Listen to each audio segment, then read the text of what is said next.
directeur général de Legrand. Pendant que Benoît Coquart est en train de s'installer, je vois que vous nous suivez toujours sur les réseaux sociaux et ça c'est plutôt bien parce que effectivement c'est le groupe Legrand. Bonjour. Exactement. Comment ça Bonjour, va? très bien et vous? Oui, ça va très très bien. Alors, vous êtes le directeur général de Legrand, spécialiste des infrastructures électriques. Je vais vous demander de bien vous asseoir, comme ça le réalisateur est content. Vous savez, Fred, il est très exigeant. Il est très important de contenter les réalisateurs. Regardez la discipline, regardez ce qu'ils font avec la discipline.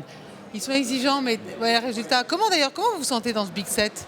Écoutez, c'est super. Je trouve qu'ici, il y a une espèce d'énergie fantastique qui se dégage de cet événement. Donc je suis très content d'être ici, très content d'avoir été invité. Le siège de l'entreprise se trouve d'ailleurs à Limoges. Vous y habitez, c'est ça? Ouais, alors j'y habite, oui. Je ne suis pas très souvent à Limoges, mais le siège est à Limoges. On fait partie, je pense, des 2 ou 3 sociétés du CAC 40 qui a son siège en province. Et voilà, c'est plutôt une force, je pense. Carrément. Alors, il y a une particularité dans ce Big numéro 7. Il y a une grande bulle verte au milieu, justement, parce que on voit que le développement durable, l'environnement, c'est important. Et vous, Legrand, il y a quelques jours, quelques heures, vous avez émis votre toute première obligation qui a été indexée sur la trajectoire de neutralité carbone. Oui, ça fait partie des armes qu'on a maintenant à disposition. Alors, vous savez, on a cette chance d'être dans un business où nos produits peuvent effectivement faire partie de la solution. C'est-à-dire, le bâtiment, c'est grosso modo 1/3 des émissions de CO2 et on propose un certain nombre de solutions permettant à des propriétaires de bâtiments de réduire leurs émissions carbone. Donc, si on veut pousser ces solutions-là, on doit aussi être très vertueux. Donc, on s'applique à nous-mêmes ce qu'on conseille à nos clients de faire. Donc, on a pris des engagements assez exigeants de réduction de la trajectoire carbone. Donc, c'est un sujet très, très important aujourd'hui pour Legrand. Alors, la performance financière est, on va le dire, indissociable, définitivement, des critères environnement, société, gouvernementale, non? Vous n'avez pas à choisir, ce n'est pas l'un ou l'autre, c'est l'un et l'autre. C'est-à-dire que je pense que les sociétés vertueuses, elles doivent être vertueuses stratégiquement, en termes de gestion des ressources humaines, en termes de discipline financière et en termes de trajectoire carbone et d'impact sur l'environnement. Donc vous n'avez pas à choisir, il faut réussir à combiner tous ces impératifs-là. Mais à vous entendre, on a l'impression que c'est plutôt simple, que vous parlez en toute humilité, mais finalement, c'est pas si simple, c'est quand même des choix. C'est une conquête dans laquelle, de toutes les façons, vous êtes embarqué, vous ne pouvez pas reculer. C'est quand même pas simple, il faut de l'estomac pour ça. Non, c'est pas simple, mais l'avantage, c'est que c'est des objectifs qui souvent embarquent l'ensemble de l'organisation. Vous savez, c'est compliqué de dire à un salarié, viens rejoindre Legrand parce que tu vas être dans une organisation qui est profitable. Ça ne fait pas rêver.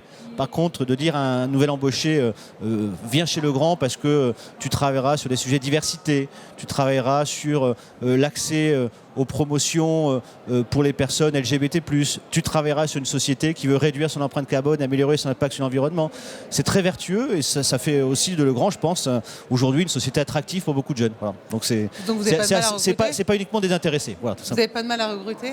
On n'a pas de difficulté à recruter en France ou en Europe. Il y en a un petit peu plus aux États-Unis où le marché est très tendu. Mais dans l'ensemble, je constate qu'on reste une société plutôt attractive. Le groupe, justement, c'est 38 000 salariés dans le monde, dans 90 pays, si je ne me trompe pas sur la fiche. Merci, Pauline. Vous réalisez un chiffre d'affaires de 85% à l'international. Vous parlez justement des États-Unis. Comment on l'a fait, cette stratégie de conquête? Comment on se met avec vos équipes et on prend la carte On va là où sont les marchés. C'est vrai que les États-Unis sont un marché aujourd'hui plus significatif que la France, donc il était logique d'y aller. Et puis on a une stratégie claire sur comment on va y aller. On a quelques recettes comme ça qu'on applique assez méthodiquement. Par exemple, on y va beaucoup par acquisition. Donc sur les 10 dernières années, on a dépensé 5 milliards d'euros. Pour une société de taille moyenne comme Legrand, c'est des gros montants. On y va par l'innovation produit. Quand on arrive sur un marché, on va dire tiens, on va apporter des solutions nouvelles, on va débanaliser des familles de produits que certains pourraient considérer comme banales. On va cibler ce qu'on appelle des verticaux à forte croissance, les data centers, le green. Voilà, donc on a une espèce de méthode qu'on applique un petit peu systématiquement, quel que soit le pays dans lequel on arrive. Et on l'adapte à chacun?